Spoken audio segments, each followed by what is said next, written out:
Okay, let's go ahead and get started. Thank you first and foremost to everybody who is here. This is our session, Going Retro for Net Zero, how retrofitting housing saves embodied carbon. So thanks to the Buildings Pavilion and to the Global ABC who facilitated this and were in partnership with us to develop this session. And thanks to all of our virtual panelists. We have 3 lovely panelists online, and we have Audrey here in person, who I will introduce a little later in the session. I will say all women championing net zero. So love to see, ladies getting at the forefront of embodied carbon. So just to give you a little bit of background on, where this discussion came from in the first place and how this session was developed. So as Build Change, to give you a bit of introduction to what we do, we work on climate and disaster resilient housing. So we have been working since 2004 in over 24 countries and counting, reaching 200,000 safer houses and over 1 million people during that time. And for us, the basis of our work has primarily been around resilience against climate impacts, resilience against earthquakes, resilience against the disasters that are affecting all of our houses and our lives.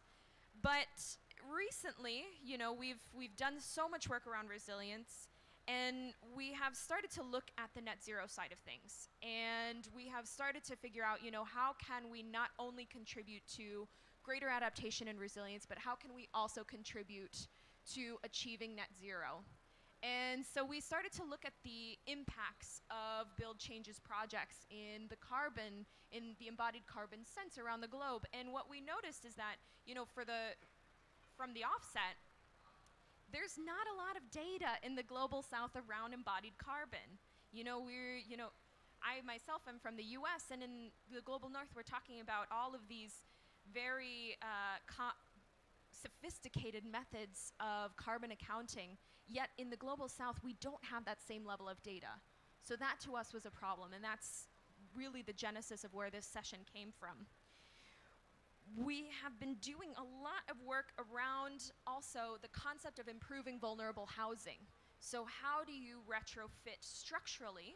How do you use, existing housing to improve upon that and reach a greater number of homeowners? So this idea was also in our minds on when we were developing this session. Not only, is there not sufficient data in the global south, but there is a growing coalition, and I'm happy to, have a lot of these folks on the session today, of folks that are really looking at retrofitting, and not just energy retrofits, but also structural retrofits, all of them combined, on how this plays into embodied carbon.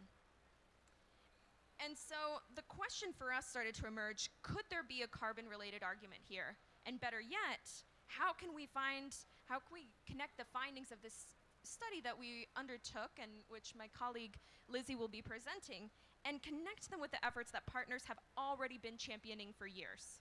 How can we look at this from other perspectives? What else can we learn? And so all of these questions are ones that we are exploring today. And I think that this is a really relevant conversation at the COP, especially here at the Buildings Pavilion. Even those of you online can't see, but I'm looking at the back wall of this Buildings Pavilion, and there's a big question: how do we reduce embodied and operational carbon? And I think it puts it well. Avoid, design better, build with less. That is fundamental to the approach that we have set out to do, and some of the work that we're going to be talking about today. Shift, use alternative building materials, improve, decarbonize conventional materials, adapt, consider materials impacts on operational carbon. So I think that, they have said it better than I possibly could. So taking these principles into mind as we frame our discussion today. So we are going to do a couple of things with this session. We're going to be presenting the findings of a series of case studies that were undertaken in the Global South around embodied carbon, not operational carbon. We're also going to be hosting a roundtable discussion with some fantastic leaders in the net zero space, in the building space, on how these kinds of concepts apply to their work. But to kick it off, I am going to, if my technology here works, I'm going to introduce my colleague Jimena Rico from Autodesk Latin America, who is calling in. Let's see if I can get her and her slide up here. I'm here. Do you want me to share my screen, Monica? Yes, that would be great, Jimena, if you'd like to. But I also had a little introduction that doesn't seem to be working, but that's all right. Okay. So Jimena is joining us from Autodesk. She has a long and storied history. She is originally from Colombia, and she is working on Autodesk's government affairs and policy team. She has been championing, technology and policy solutions around the built environment for years. And I would love to introduce Jimena and pass the word to her to provide some remarks. Jimena. Hi, Monica. Good morning. So just give me a second. I'm trying to do something here with my screen.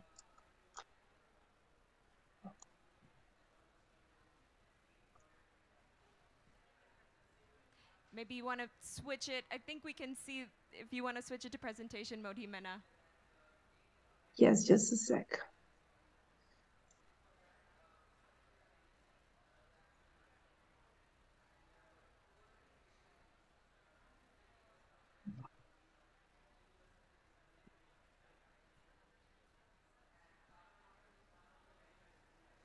There you go. Aha, voila.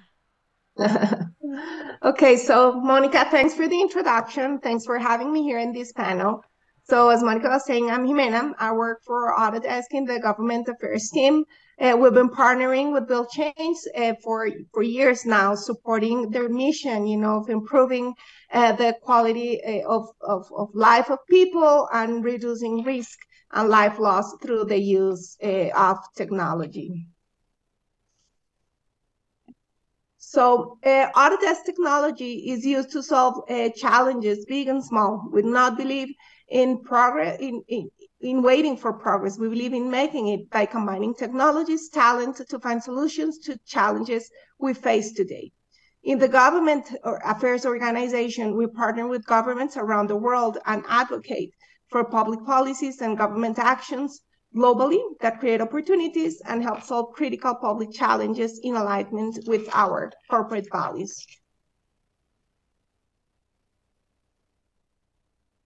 So the population growth is definitely one major challenge. The estimation is that by 2050, there will be around 10 billion people. Those people will need a place to live, will need transport, will need to eat, will need to dress, to consume goods. And we cannot continue doing the things the same way we're doing right now, because we will face scarcity of natural resources soon. So out of those many challenges, today in this panel, we will be focusing on housing, as Monica was saying, and I specifically will be focusing on government's role and on the existing policies to support the growing housing requirement. So let's get into that matter. Today, 56% of the world's population, 4.4 billion inhabitants, live in cities. This trend is expected to continue, with the urban population more than doubling its current size by the 2050s. According to studies from the American Institute of Architects, reusing buildings save between 50 and 75% of the embodied carbon emissions compared to constructing new buildings. These numbers suggest that the main focus for addressing housing needs should be retrofitting housing. But there are three conditions to make this path viable. The first one is that foundations and structure need to be solid and safe in order to be preserved, since most of the embodied carbon resides there. The work that Build Change does in this matter is vital for the process. With the work, hundreds of houses, structures, and foundations are reinforced to become safer for its inhabitants. The second one is that the necessary infrastructure must exist to serve the population. When construction of new infrastructure is required to serve existing housing settlements, it must be planned and executed following sustainability guidelines in terms of materials, construction processes, and its future cost of operation and maintenance. That is one that not necessarily is looked by everyone. Technology, and the third one is that technology must be used to guarantee an informed decision-making process. New research conducted by Accenture has found that deploying digital technologies in sectors such as construction could reduce emissions by as much as 20% by 2050. Within the main areas of impact of technology applied to construction, there is energy efficiency, water consumption, and materials waste reduction. But our reality doesn't allow this retrofit to happen as much as we would want it to. Around 27% of urban population in Latin America lives in poverty, 11% lives in extreme poverty. These slum areas where this 11% of population lives do not have minimum safety and habitability standards in the home or its surroundings. They lack provisions of public services. They face precarious conditions of networks and infrastructure. They are usually located in peripheral places, far from access to consumer goods, services, and labor market, and they face poor quality of urban mobility and public transport. As we embrace innovative construction technologies to face the global housing shortage, let us not forget that housing is more than bricks and mortar. No, it defines our society. It defines the quality of life of people. It also requires innovation, public policies, financing, urban planning, and beyond.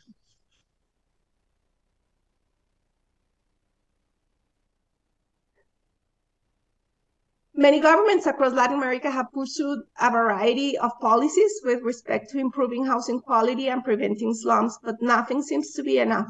Responsibility of the governments is not only of providing access to decent housing for the population, but also from guaranteeing appropriate resilient housing settlements, infrastructure services, and disaster prevention. Low-income settlements tend to be the more affected ones when natural disasters occur. Every year, no exception, we see devastating impact of earthquakes, floodings, mudslides, and hurricanes. Technology for natural disaster simulation and disaster prevention is available using 3D models and BIM methodology. It allows us to simulate floodings, earthquakes, mudslides, temperatures. But not all governments have been using it. No, it is available, but not all governments have been prioritizing its use to simulate the disasters and to understand how they can prevent these impact areas to be affected regularly. So now let's talk about housing policies.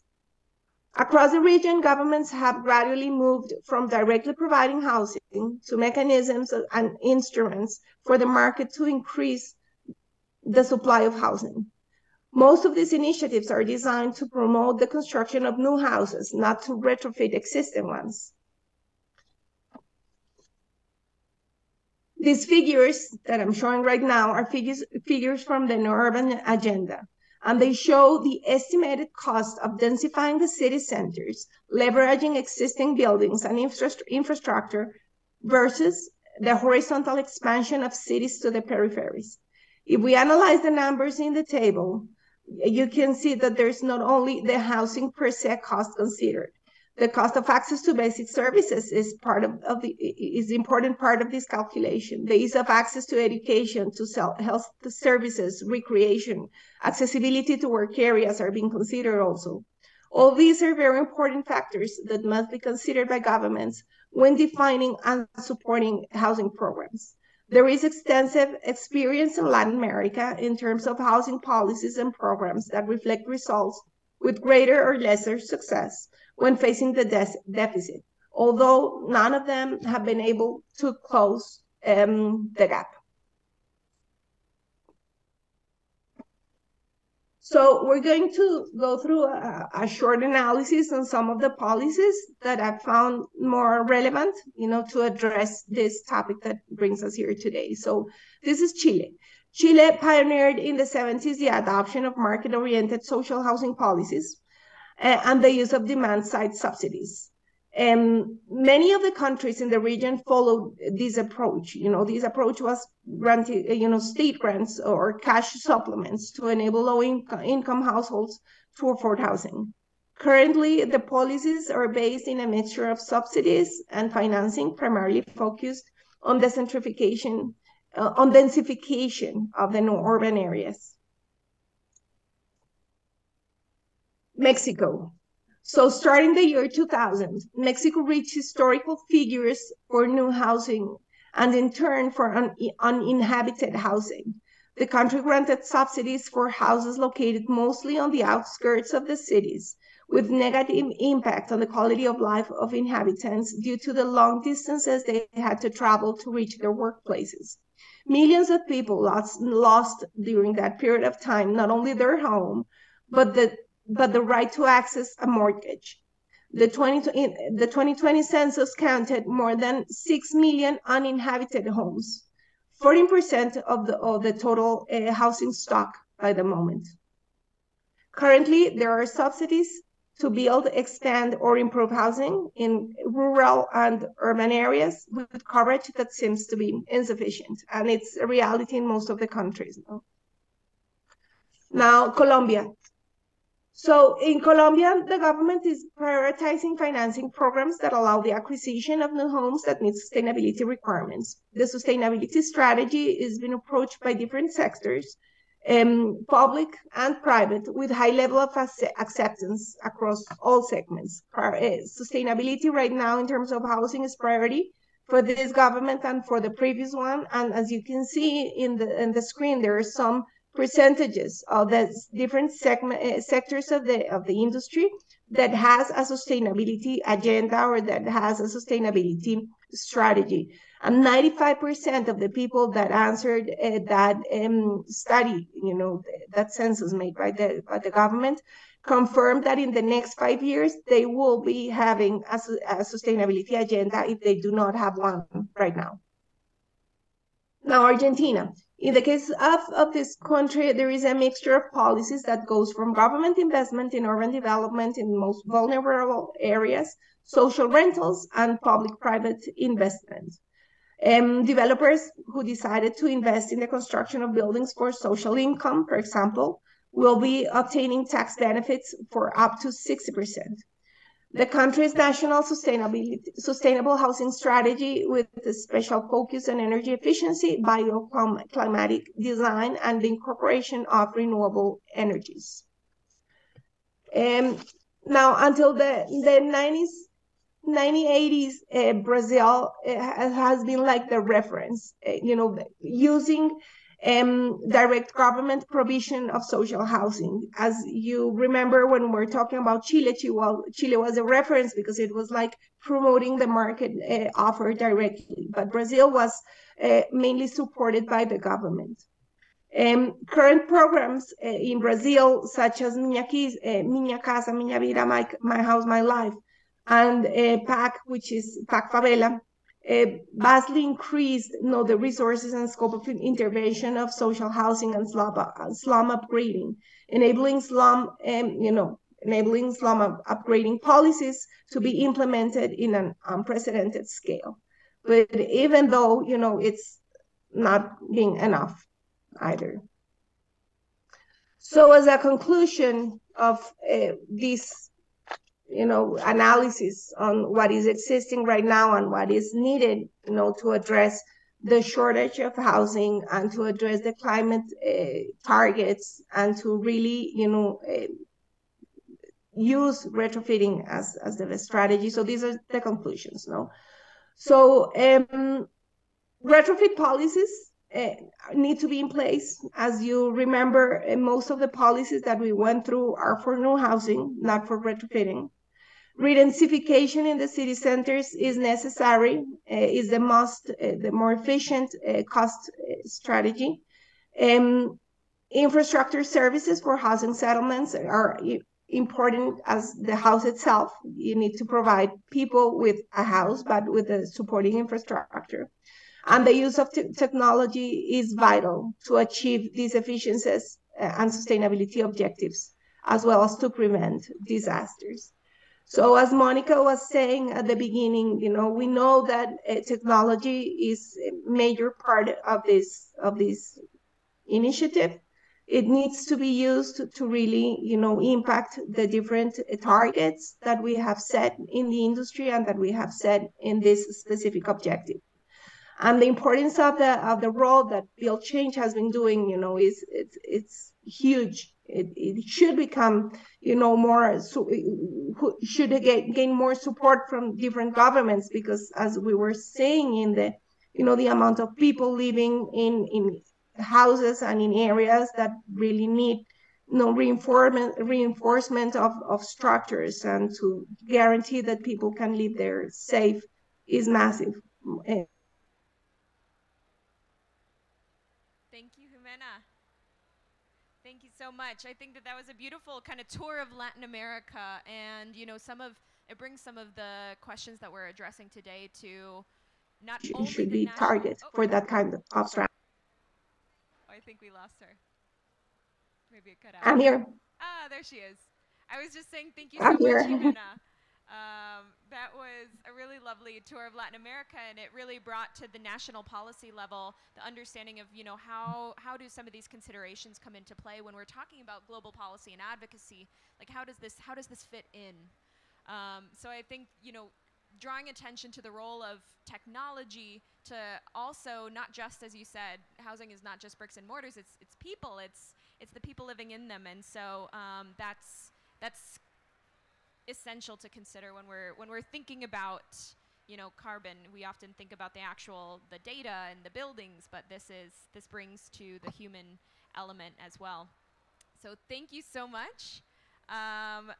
We're gonna pass along to my colleague Lizzie, who is currently sitting in New Jersey, who will present, a series of case studies. Now, I'll introduce Lizzie, and I'll just give a 10-second preview to the case studies, because she'll explain it much better than I do. So Lizzie is an expert in disaster resilient engineering. She has over 15 years of experience designing buildings for high seismic and wind regions, and with her technical leadership, Build Change has developed 7 housing standards that have been adopted or endorsed at the national level in 5 different countries. So she oversees Build Change's technical and project solutions. And I will pass to Lizzie, and I will say that, maybe up until this point, this has been a little bit of a Build Change advertisement, which it's not meant to be. Rather, I want all of this data that she's presenting to help support the work that you're doing in understanding, framing the issue, and I hope that it will be useful to bringing a lot of these considerations to the Global South. So, Lizzie, go ahead. Great. Thank you, Monica. I want to check that you can see my screen okay? Not yet. Okay.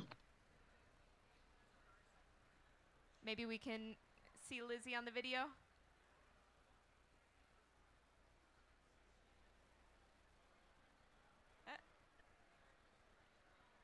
I'll let you know when you get there, Lizzie.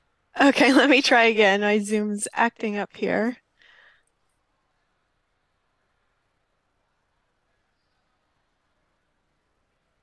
About now. We'll get there.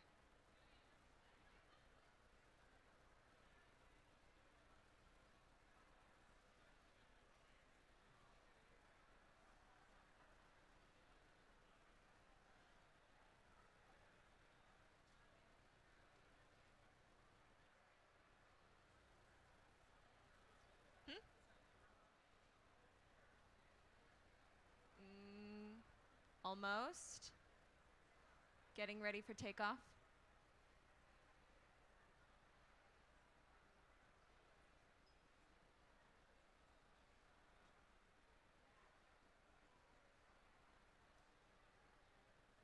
Now we can see you, Lizzie. Okay, that's a good start. Not your screen.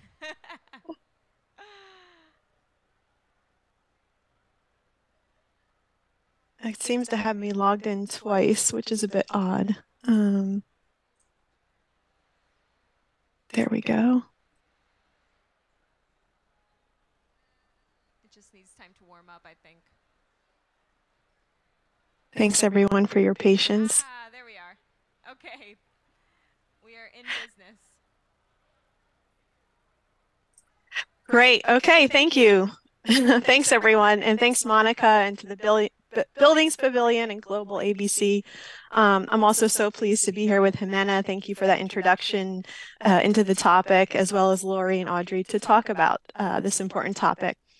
I'm going to share what we've been finding as we've worked through some embodied carbon case studies from our projects around the world.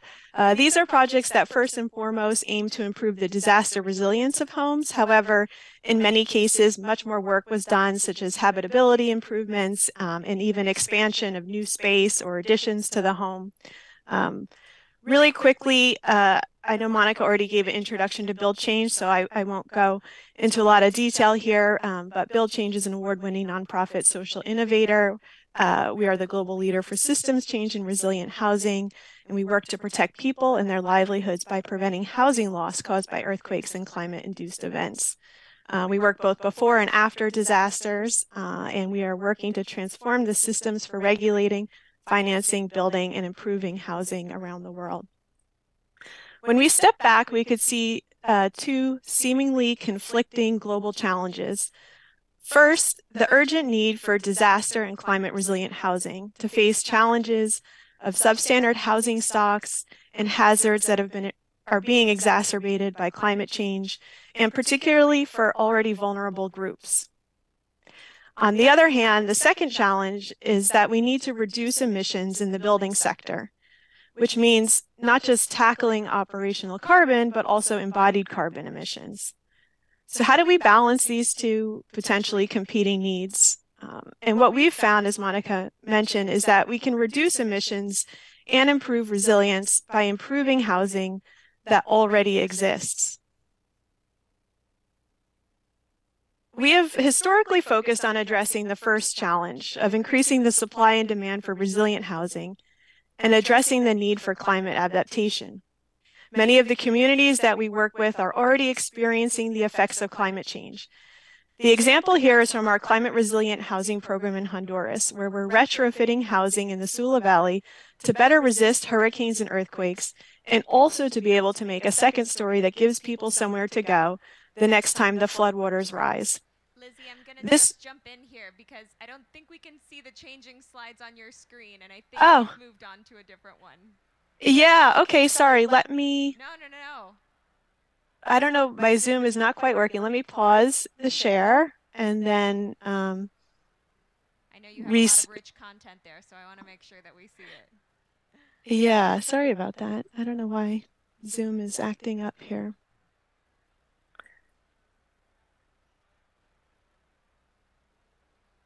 Can you see a new slide? Not quite. We'll get there.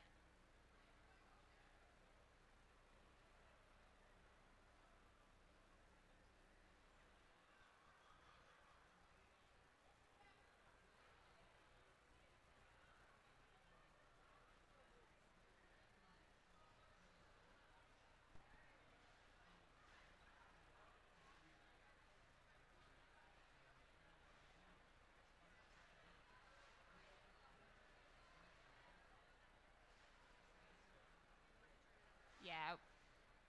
I don't know that we'll be able to see your slides, Lizzie, so please feel free to give us the key takeaways regardless. Okay, great. Yeah, sorry about that. So I'll just keep going then. Now we have it. Okay. So this way of improving housing that already exists is something that we do in different ways around the world. And as Monica mentioned, it got us thinking that actually in most cases, the alternative to what we're doing would be demolition, relocation, and construction of new housing. So by using the existing housing as a starting point and following the general use less stuff principle, our work is really climate mitigation as well as adaptation. And so by reusing and extending the life of housing that already exists, we are addressing both the need for resilient housing and the need for emissions reduction. So to investigate this further, did you see this slide change or no? Unfortunately, no. No. Okay. Well, I'll just keep going, and maybe it will catch up here. But we launched an in-depth study this past year into our programs around the world. And what we first found is that there's very little data and information in international literature about the environmental impacts of improving existing housing, or also on the environmental impact of construction in many of the countries outside of Europe and North America where we work. So we hope that by sharing this work, we can begin to fill the gap and encourage more people to see the range of benefits of improving existing housing. The analysis is still ongoing, but we're excited to share a preview of the results with you today and the full study within the next few months. For a number of reasons, the study has focused on comparing the emissions associated with housing strengthening and improvement against the equivalent new construction. So the overarching result of what we've found is that by improving existing housing, we can save a huge amount of emissions. Actually, overall, of the improved houses in the study so far, the savings per house has been more than 18 metric tons on average, which is already approximately 3,335 metric tons of carbon dioxide just from the houses sampled in the study, which is approximately equal to 500 people flying economy class round trip from New York to you there at COP27. And when we look at this average and we apply it to the approximately 3 billion people who will need better housing in the next decade, roughly that could be over 10 billion metric tons of embodied carbon that can be saved by improving their existing homes instead of only building new ones. So as you can see, not all housing improvement, well, you can't see, but not all housing improvement programs are equal. And what we've found is that the carbon savings can vary depending on the type of intervention, the context, and the location. And when we look at that, we can see that programs where the building is just being repaired and strengthened, these have the biggest emission savings compared to new construction, whereas programs that include expansions, typically by adding a second story to an existing one-story building, they still have significant carbon emission savings over new construction, but slightly less than those that don't include expansion.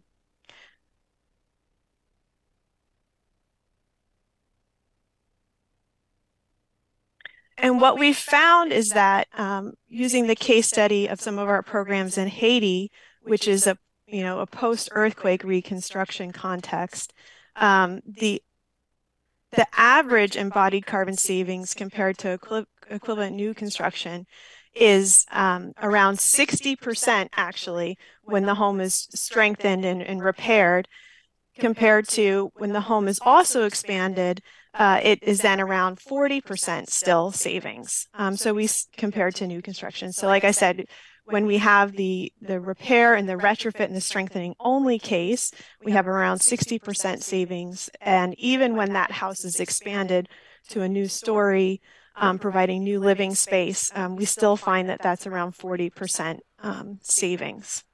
I think that's huge. Just to interrupt you for a second there, Lizzie, if some of those in the audience like me are a little bit of visual learners and they're jonesing for reiteration there, that's up to 60% of embodied carbon can be saved by retrofitting a house instead of building new resilient construction in the same location. 60%. 40% when it involves vertical expansion.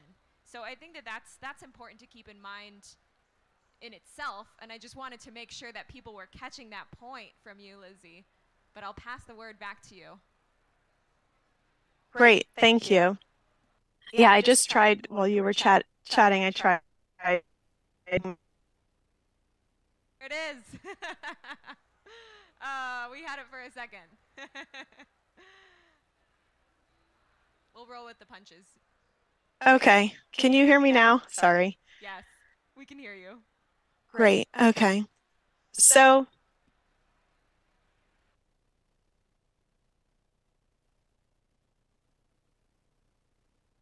we also looked at the earthquake prevention, like the work that we're doing in Colombia, where we're working in large-scale home improvement programs aimed at reducing damages and losses in future earthquakes.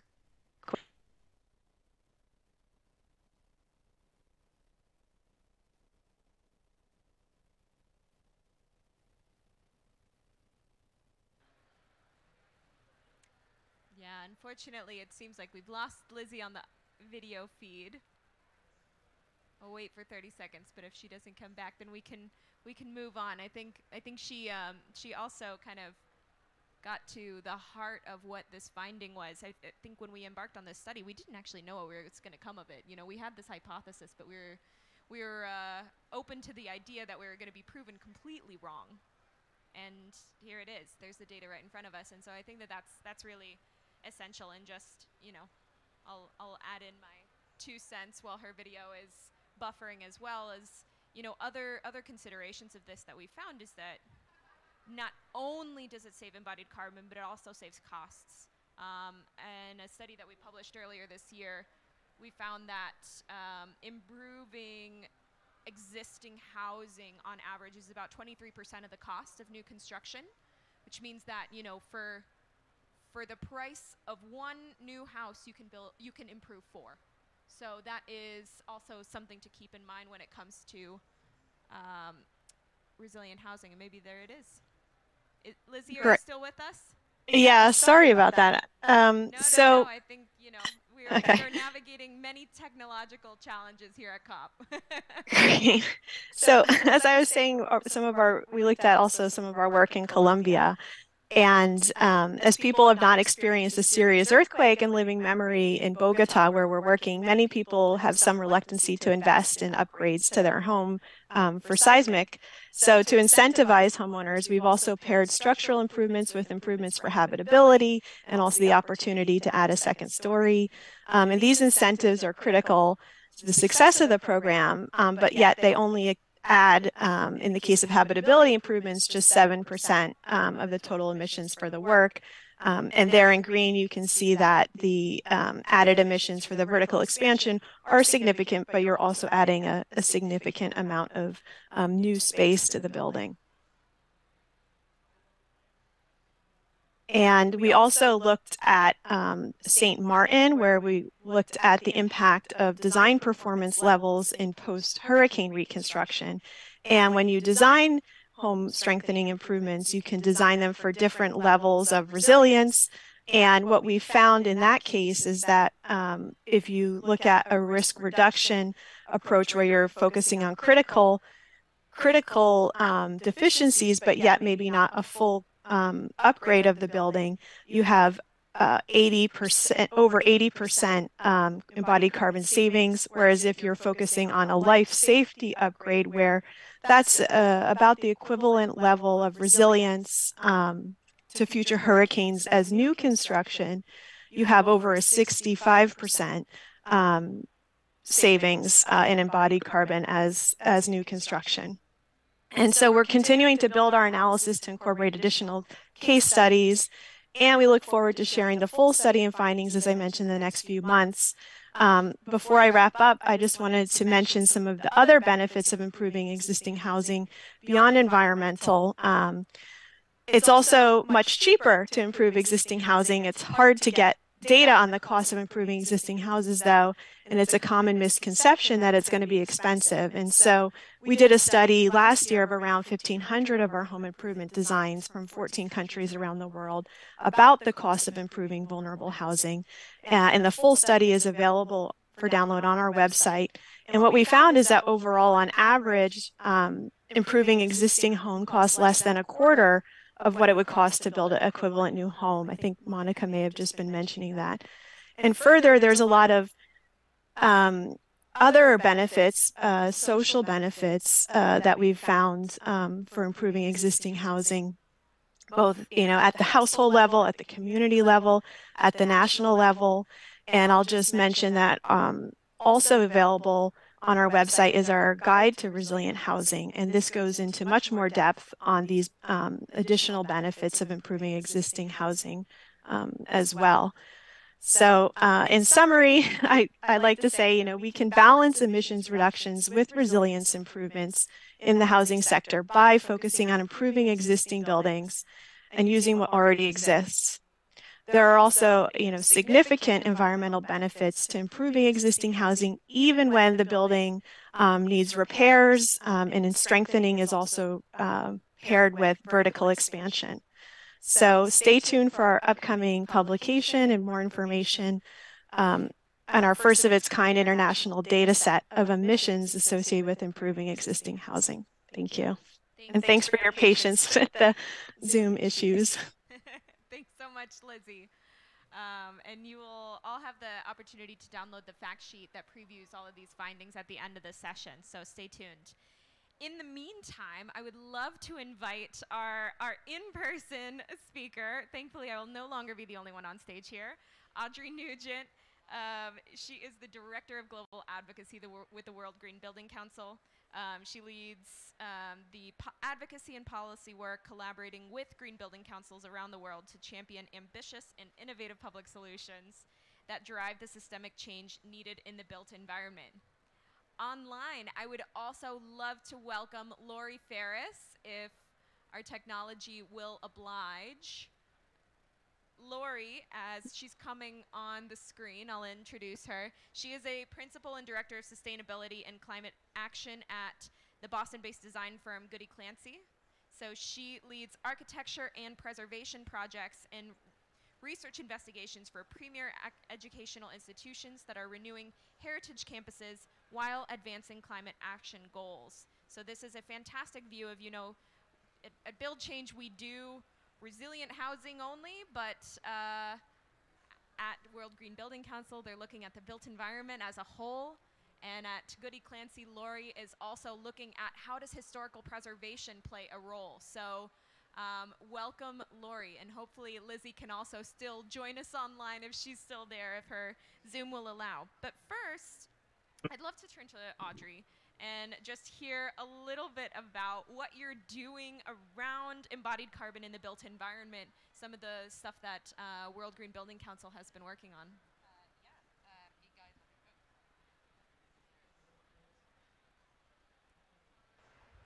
I was going to be proud that I had no technical challenges because I had no slides, but I don't know how to turn on a mic. So unfortunately, I have failed.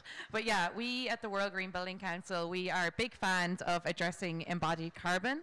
When I started at the World Green Building Council 6 or 7 years ago now, we were doing a lot of advocacy towards the European Commission that they needed to start looking at, not just the operational performance of your building, but also looking at the embodied. Because once you start, decreasing the operation performance of the building, the share of embodied, that only begins to increase. So we started planting that seed. And then I think it was 4 years ago, my colleague, who's actually here, Victoria, authored with her team a report called Bringing Embodied Up Front. And that was all about how do you address embodied carbon and what are the action that stakeholders across the value chain need to take. And I really think that was a bit of a tipping point in terms of the conversation on embodied carbon. We really started to see people really taking action and moving forward and really beginning to address this in a cohesive way. And it wasn't just us talking about it alone. It really brought the whole community together behind that, which I think is very encouraging. And then since then, I think that's really, that was kind of a starting point for us. And now we're kind of going into the details a little bit. So our advocacy in Europe has been fairly successful. I don't want to jinx it, but the European Commission have put something forward on in the Energy Performance of Buildings Directive update, that will start potentially to require reporting on whole life carbon. And also our GBCs are developing, I think we're about to develop our 10th whole life carbon roadmap in Europe, which sets out a trajectory for how European countries can deliver on whole life carbon. And we've also done a a policy roadmap for the European Commission to figure out how we can address whole life carbon. So we are very committed to making embodied carbon and whole life carbon a reality, and creating the tools and the frameworks to deliver that at the national level as well. Fantastic. Thank you, Audrey. What about you, Lori? Can you tell us a little bit about the work that you're doing around historical preservation, which I think is just as critical of a role, and it intersects really nicely with the built environment as a whole? Yes, thanks, Monica. So my work around embodied carbon has really been on life cycle assessment approaches for existing buildings and for preservation. And as we've heard so far today, while the sort of the whole industry is coming along on embodied carbon, there's still this gap around methodologies and data needed to quantify embodied carbon of renovations, and especially to quantify the avoided emissions of reusing buildings compared to replacing them. This is true at the material level, at the whole building level, and then at the sort of policy benchmarking level. So one thing that I've been working on to help address this gap with Architecture 2030 has been to develop a new tool called the CARE tool, which is meant to, at a very high level, estimate the total carbon implications of reusing and upgrading existing buildings compared to replacing them with new construction. And so in order to create this tool, we've had to do a lot of work on back-end data to drill down into embodied carbon, not just of new building materials and assemblies, but also of preservation and retrofit approaches. So, for example, what's the embodied carbon of air sealing your windows or of repointing a masonry facade? And while this data is still quite nascent, it's good enough to be directional. So our hope is that this tool is really going to enable decision makers to get a high-level understanding of both the embodied carbon and the operational carbon outcomes of reuse strategies, and that this can sort of empower us as professionals, as planners, as owners, as heritage officers, to really start to incorporate embodied carbon into decision-making to maximize carbon reductions as we reuse our buildings. Thanks, Lori, and I'll just give an extra plug-in. We at Build Change are both fans of the CARE tool and also World GBC's Embodied Carbon Report, so if you haven't already read them or looked at them, check them out, definitely. They are incredibly useful resources in this space. I wanted to I'll stay with you, Lori, and I'd love to hear a little bit around, some of the biggest challenges that you faced in accelerating embodied carbon advancements. Could you tell us a little bit about that? Sure. Yeah, I think there are two big challenges I'll speak to. One is about perception, and one is about literacy and data. And I think that when it comes to many stakeholders, from design consultants to building owners and policymakers, there's sort of this perception that embodied carbon is really complicated and mysterious, and then it's hard to address. Or that it's kind of not our problem because most of the embodied carbon has already been emitted into the atmosphere by the time a material comes into our hands. Operational emissions we can understand because we all pay energy bills. We see where energy is being used. It's more tangible.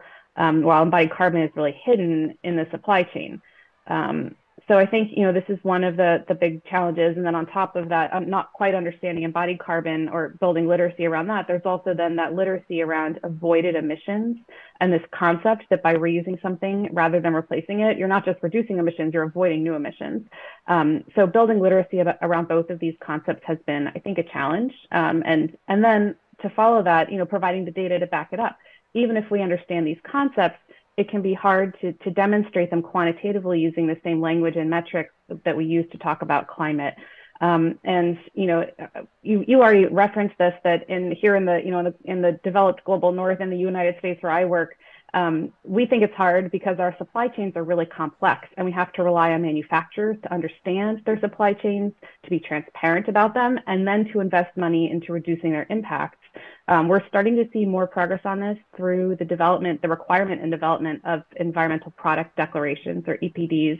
But that's still, I think data is still catching up. And then what we've heard is that the real challenge around data is for all of those other materials, traditional building materials, local building materials, that are used in construction in most of the world, and especially on residential buildings.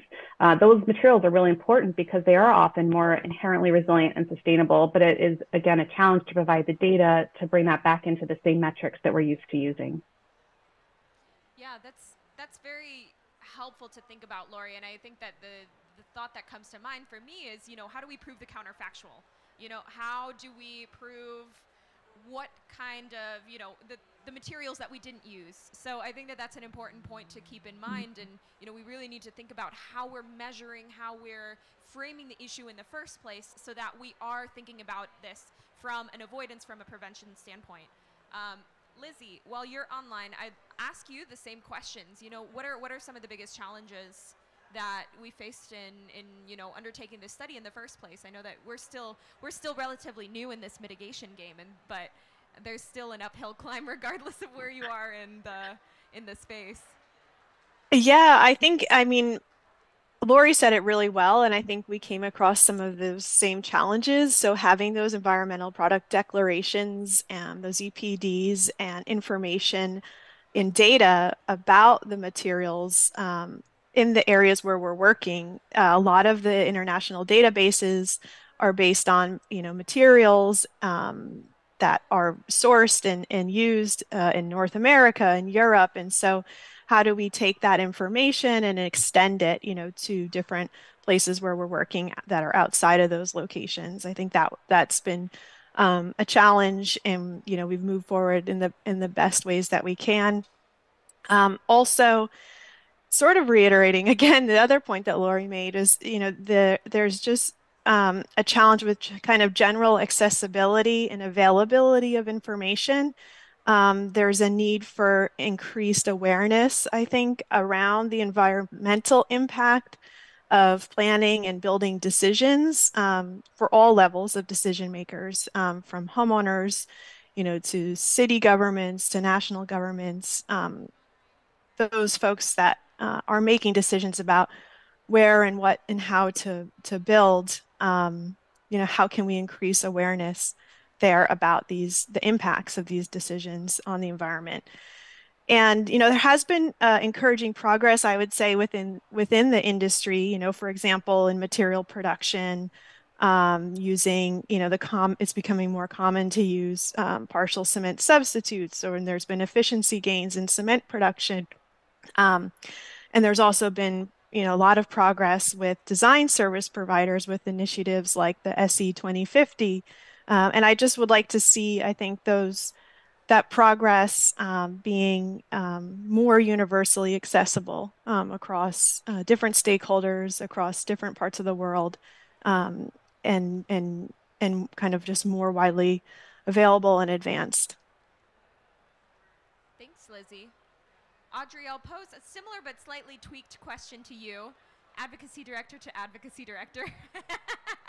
It just so happens that the two of us happen to be the ones in person. So, what are some of the challenges that you're facing, and then in addition to that, what are some of the changes that you're advocating for, that you still want to see, that you're pushing for in this space? I mean, we're still very. I don't know if that's working. We're still very much focused on, the European side of things at the moment. Just getting that into the European legislation, it looks like it might happen. So just really, really pushing for that. I think in terms of the challenges then, what that means is we need to be getting, we need to be demonstrating that, countries are ready for this, that industry is ready for this, because when you're a policymaker and you're looking at developing these policies, you need to have a sort of confidence that the market is ready. So that for us is bringing together our GBCs, bringing our industry partners forward and saying the market is ready. They're waiting for this signal for you, so please kind of implement it. So that's one aspect of it. And then I'm kind of talking from a Europe lens, and I'll talk a moment about how excited I am about what you guys have been doing.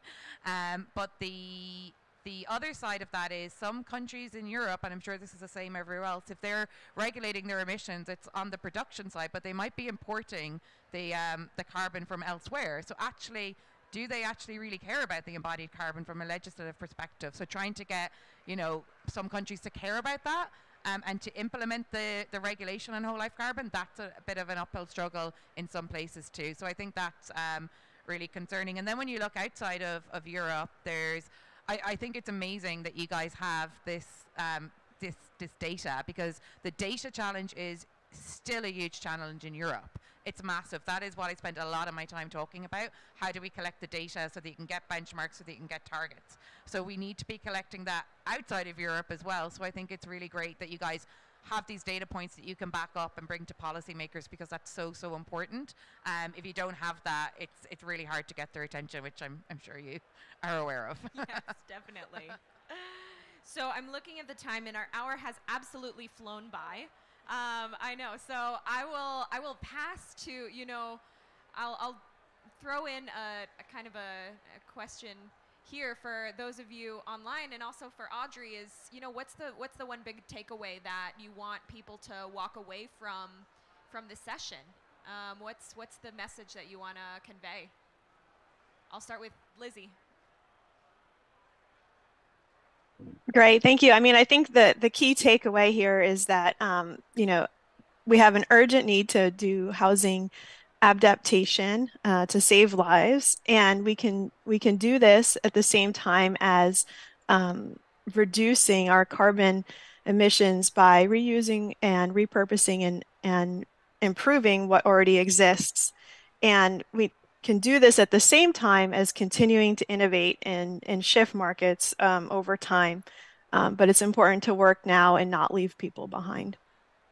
Fantastic. Lori, I'll pass it to you.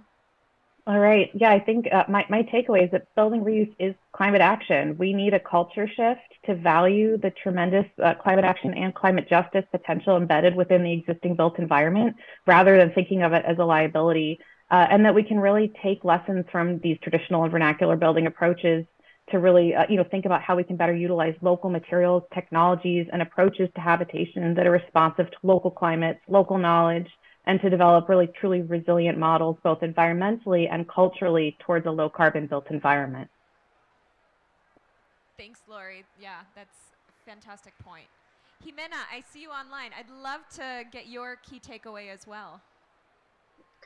Thank you, Monica. Well, I think that my key takeaway coming from the industry that I work in is that technology is a must to really achieve, the use of technology is a must to really achieve, the targets, to document, to analyze, to make smart decisions.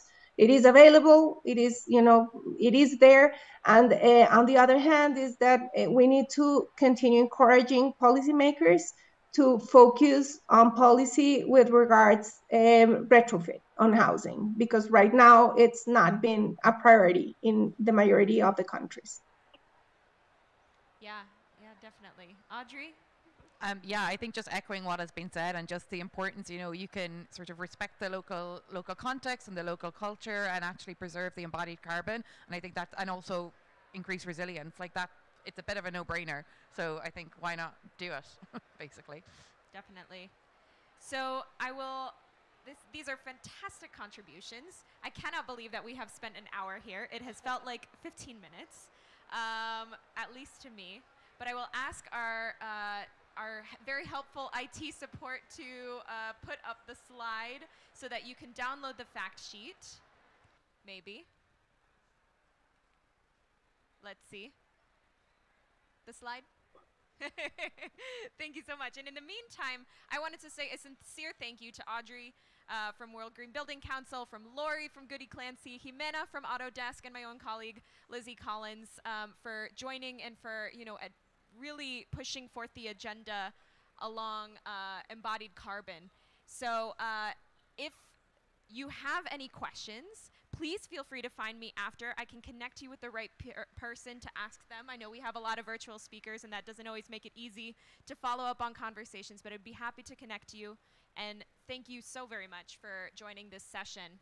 If I can get this thing to work, Tuvar. If we can go to the last slide, there you go. So if you want to read more about the study itself, please feel free to use this QR code. Maybe, there you go. And learn a little bit more, and stay tuned as we'll be launching the full study in the new year. Thank you so much for attending. Thank you. Thank you. Thank you. Bye.